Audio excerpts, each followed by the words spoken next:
হমসুমাতাং সুমাতাং মাতুরি বিবো, মানে সম্বল নামে জায়গাতে ওই নবী আসবে। সম্বল শব্দটি হচ্ছে সংস্কৃতি শব্দ। এর যদি বাংলা করা হয় হবে আমানতের এলাকা, এর যদি বাংলা করা হয় হবে সংরক্ষিত এলাকা, এর যদি বাংলা করা হয় হবে আপনার একটি উঁচু দ্বীপ, এর যদি বাংলা করা হয় হবে আপনার শান্তির জায়গা। আর যদি আরবি করা হয় তাহলে আরবি হবে ওয়াহাজাল বালাদিল আমিন। আমার নবীকে আল্লাহ বলছে, নবী গো আমি আল্লাহ পাক ওই আমানতের শহর মক্কার কসম করেছি, আমানতের শহরের আমি আল্লাহ কসম করেছি। পৃথিবীর মুমিন মুসলমান তারা বলছে সম্বুলে নবী আসবে, আর কোরআন বলছে কোথায় আসবে, লা উকসিমু বিহাজাল বালাদ ওয়া আনতা হিল্লুম বিহাজাল বালাদ ওয়া ওয়ালিদি ওয়া মা ওয়ালাদ। আল্লাহ বলছে নবী আমার শুনুন, মক্কার কসম আমি আল্লাহ কেন করেছি? মক্কাতে কাবার জন্য কসম করি না, হাজরে আসওয়াদের জন্য কসম করি না, ওই যে আরাফার ময়দানের জন্য কসম করি না, সাফা মারওয়া পাহাড়ের জন্য আমি আল্লাহ কসম করি না। ওগো আমার নবী শুনুন, ওই মক্কার কসম করেছি, ওই মক্কাতে আপনি জন্মগ্রহণ করেছেন, আপনার পিতৃপুরুষ যারা তারা ওই মক্কাতে জন্মগ্রহণ করেছে, যার কারণে আমি আল্লাহ ওই মক্কার কসম করেছি। আরো জোরে বলেন। তো মক্কার কসম করেছে কিসের জন্য? নবী এসেছে যার জন্য। তারপরে বলছে পণ্ডিত মার নাম কি হবে? তুমি তো বলেছো বাপের নাম বিষ্ণুদাস হবে, মায়ের নাম কি হবে? তো পণ্ডিত বলছে হমসুমাতাং সুমাতাং মাতুরি বিবো, ওই নারীটা হবে বড় ভাগ্যবতী, যে নারীটা আমার বিশ্ব নবীকে পৃথিবীর জমিনে জন্ম দেবে। সুবহানাল্লাহ বলবেন না? ওই নারীটা হবে বড় সুন্দরী, যে নারীটা বিশ্ব নবীর মা হবে, ওই নারীটা হবে বড় অতএব চরিত্রবান, যে নারীটা বিশ্ব নবীকে জন্ম দেবে। বলল শোনো, ওই নারীটার নাম হবে সুমতি। সুমতি শব্দের বাংলা করলে হয় মাধুর্য, সুমতি শব্দের বাংলা করলে হয় সুন্দরী, সুমতি শব্দের বাংলা করলে হয় আপনার আদর্শবান। আর যদি আরবি করা হয় সুমতির তাহলে অর্থ হবে আমেনা। বলল হমসুমাতাং সুমাতাং মাতুরি বিবো, মানে সম্বুলে নবী আসবে, মায়ের নাম হবে অতএব সুমতি, বাবার নাম হবে বিষ্ণুদাস। পণ্ডিতকে বলল গো পণ্ডিত ওই নবীটার নাম কি হবে? দয়া করে বলে দেবে। বলল ওই নবী পাকের নাম হবে কি? ওই নবী পাকের নাম হবে নরাসাং। নরাসাং শব্দটির অর্থ হচ্ছে প্রশংসিত, যেমন বেদে বলেছে নারাসাং সাং সুদিষ্ট জাম্পাসাং সপ্রথস্তমাং। নরাসাং নামে পৃথিবীর জমিনে একজন ব্যক্তির আবির্ভাব হবে। নরসং শব্দের অর্থ হচ্ছে প্রশংসিত। আর নরসংয়ের যদি আপনি আরবি করতে যান, আরবি হবে মুহাম্মাদুর রাসূলুল্লাহ সাল্লাল্লাহু আলাইহি ওয়াসাল্লাম। মুহাম্মদ শব্দটার অর্থ প্রশংসিত, আর নরসং শব্দের অর্থ হচ্ছে প্রশংসিত।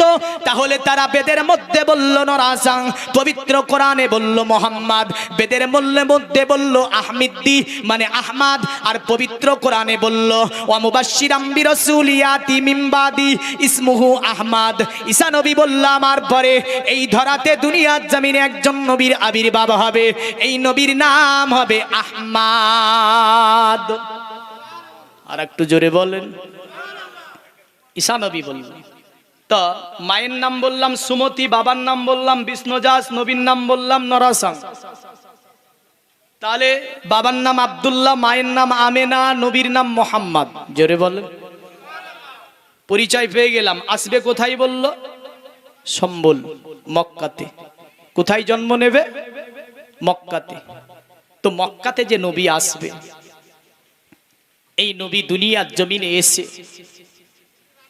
এই নবীকে যারা মেনে নিতে পারবে, এই নবীকে যারা ধরে নিতে পারবে, এই নবীকে যারা ভালোবেসে নিতে পারবে, তারাই আল্লাহর মনোনীত হবে। জোরে বলেন। কার মনোনীত হবে? আল্লাহর মনোনীত হবে। এখন যদি জিজ্ঞাসা করি আপনাকে, আপনি কোথায় যাবেন? তো আপনি বলবেন মরার পরে কোথায় যাবেন? তো আপনি কি বলবেন? জাহান্নামে যাবে বলবেন না জান্নাতে যাবে বলবেন? হ্যাঁ, জান্নাতে বলবেন না? জান্নাতে যাব। সনাতন ধর্মের মানুষকে যদি জিজ্ঞাসা করেন তোমরা মরার পরে কোথায় যাবে, বলে স্বর্গে যাব। কোথায় যাবে? স্বর্গে যাব। নরকে যাবে কথা বলবে না। কোথায় যাবে? স্বর্গে যাবে। দলিতকে যদি জিজ্ঞাসা করেন মরার পরে তুই কোথায় যাবি, তো বলবে আমি স্বর্গে যাব।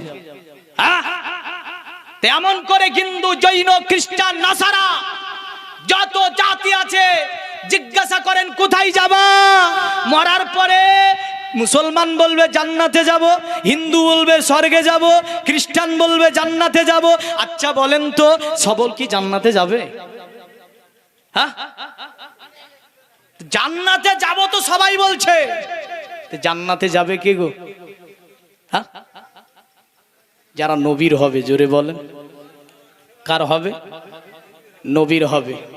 কোরআন বলছে কুল ইন কুনতুম তুহিব্বুনাল্লাহা ফাত্তাবিউনি ইউহিব্বুকুমুল্লাহু ওয়া ইয়াগফির লাকুম যুনুবাকুম আল্লাহু গফুরুর রহিম।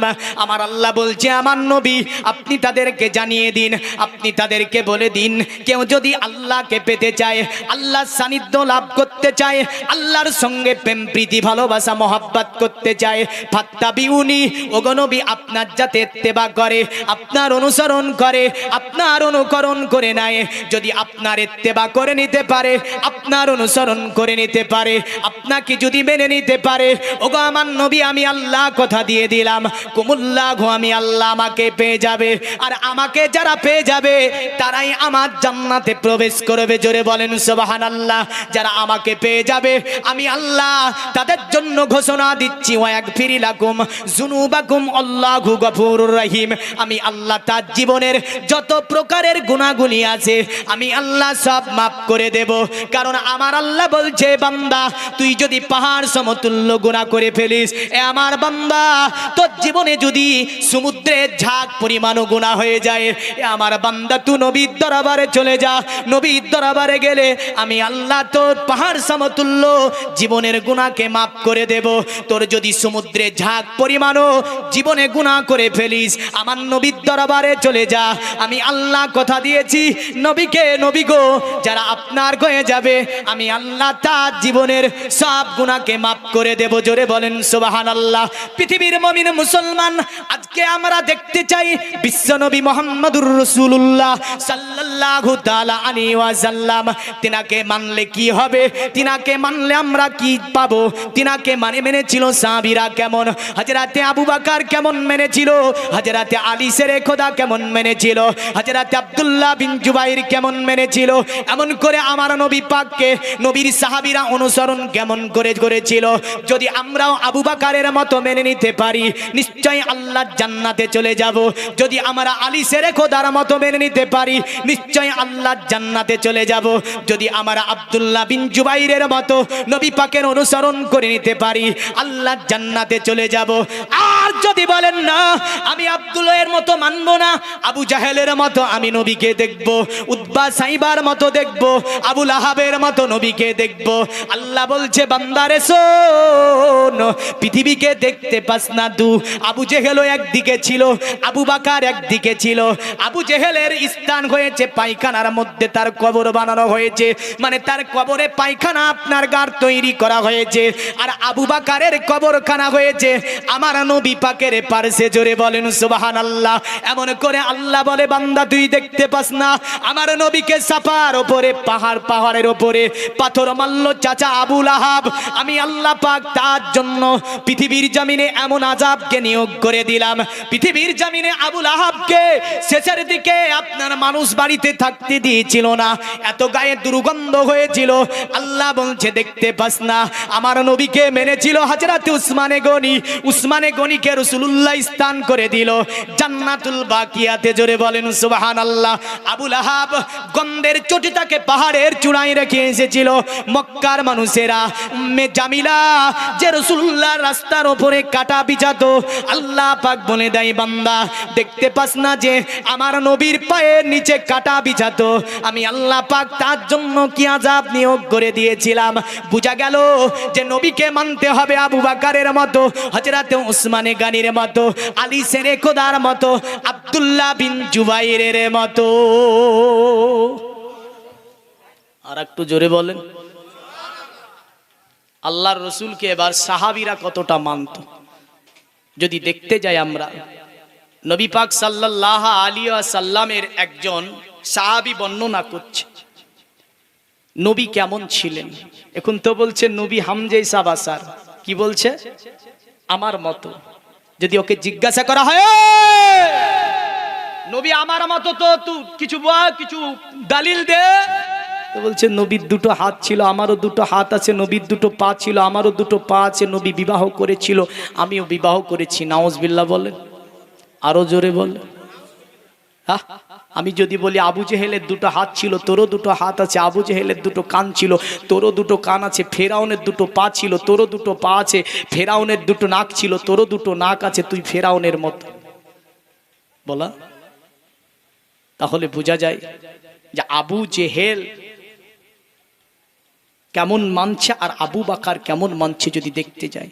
আর নবী পাক সাল্লাল্লাহু আলাইহি সাল্লামের সাহাবীরা রাসূলুল্লাহকে কেমন মানে। পবিত্র কোরআনের একটা আয়াত আনি, তারপরে ঘটনাটাকে উপস্থাপন করব। রাসূলুল্লাহ সাল্লাল্লাহু আলাইহি সাল্লাম 300 সাহাবী নিয়ে একটা মরুর প্রান্তরে রয়েছে। কোথায় রয়েছে? এক মরুর প্রান্তরে। আল্লাহর নবীর একজন সাহাবী নবীকে বলছে আসসালামু আলাইকা ইয়া রাসূলুল্লাহ।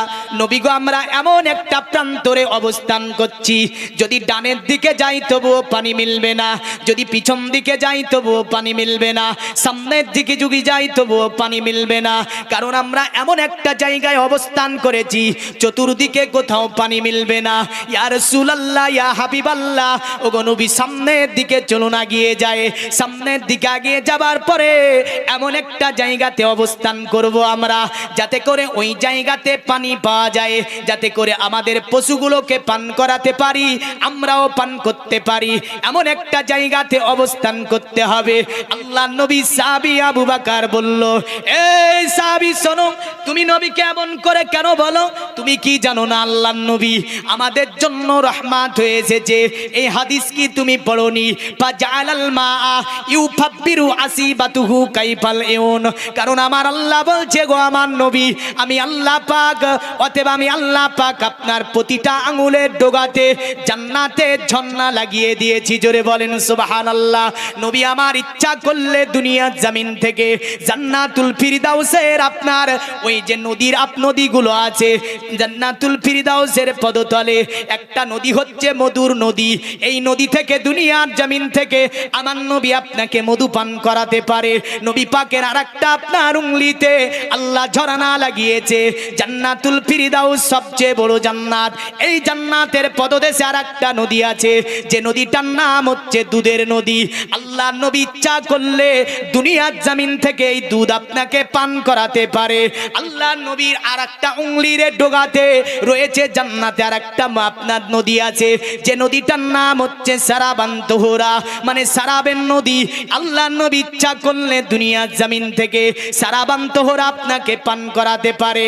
আবু বকর বলছে নবী সাহাবী, এখানেই নবী তাঁবু গাড়তে বলেছে, এখানেই আমরা অবস্থান করব। বলল আবু বকর, ওগো আবু বকর, আমাদের কাছে পানি শেষ হয়ে গেছে, আমাদের মেশকে কোনো পানি নাই, আমাদের এই পশুগুলো খুব পিপাসিত হয়েছে, আমরা পিপাসিত হয়েছি। এ আবু বকর, এতটা পানি কোথায় পাওয়া যাবে?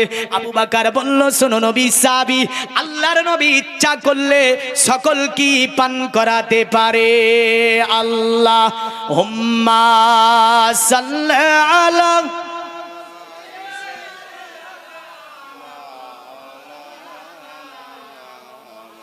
ওয়া আলা আলি সাইয়্যিদিনা।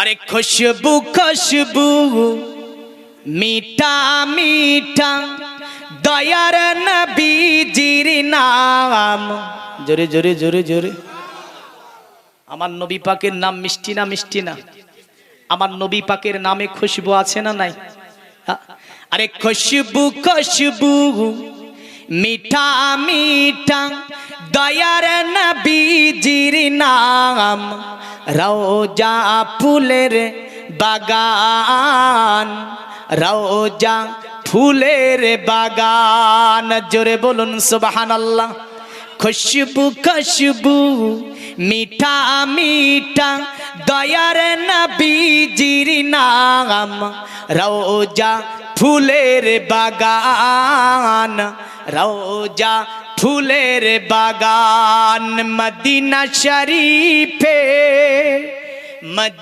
शरीफेर ओली गलिते कतई ना धूम धाम रोजा फुलेर बागान रोजा फुलेर बागान ग्रामेर नाम की गो गिरिनगरे ओली गलिते कतई ना धूम धाम रोजा फुलेर बागान रोजा फुलेर बागान खुशबू खुशबू मीठा मीठा दयार नबीजिर नाम रोजा फुलेर बागान रोजा फुलेर बागान जोरे बोलुन अल्लाह अल्लाह नूरी ताजल्ला अल्लाह अल्लाह नूरी ताजल्ला चमकाई पियार गलिते दयार नबीजिर गलिते दयार नबीजिर गलिते जोरे बोलेन आरो जोरे बोलते हबे अल्लाह अल्लाह नूरी ताजल्ला चमकाई पियार गलिते नूर नबीजिर गलिते दयार नबीजिर गलिते बाजी में नूरानी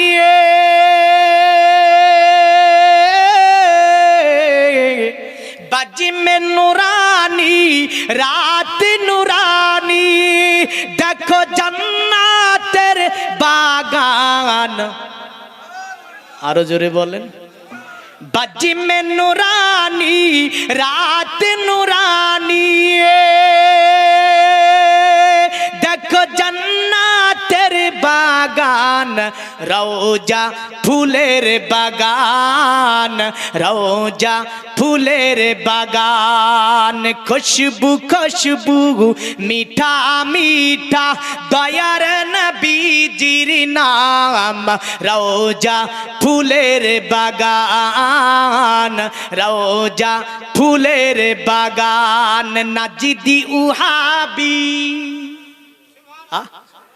तो सुभानाल्लाह नजिदी उहाबी क्या मैंने जाबी दयार नबीजिर सामने जेते पारबे नबी के आमार मतो बोलिस नबीर सम्मुखे जेते पारबी ना नबी के माटिर तैरी बोलिस नबीर सम्मुखे जेते पारबी ना नबी के एग्जाम्पल दिस नबी विवाह करेছে आमिও विवाह करेছি नबीर सम्मुखे जेते पारबी ना या नबीते राग হয় नबीर सम्मुखे जेते पारबी ना सालातु सालामे राग হয় नबीर सम्मुखे जेते पारबी ना कारण नाजदी उहाबी যারা আমার নবী পাকের প্রশংসা চাই না ওরা চাই কি নবীর প্রশংসা ওদের কাছে ভালো লাগে না नजिदी उहाबी क्या मैंने जाबी दयार नबीजिर सामने मुख देखाबी क्या मैंने मुख देखाबी क्या मैंने नजिदी उहाबी क्या मैंने जाबी दयार नबीजिर सामने मुख देखाबी क्या मैंने मुख देखाबी केमने तोर नामाज रोजा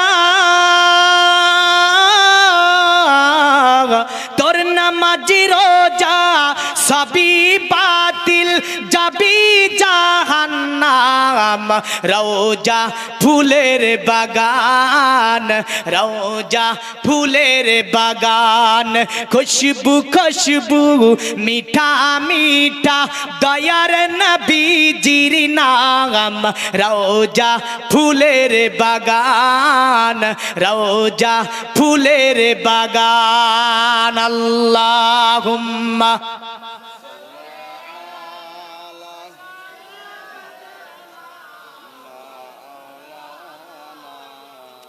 ওয়া আলা আলি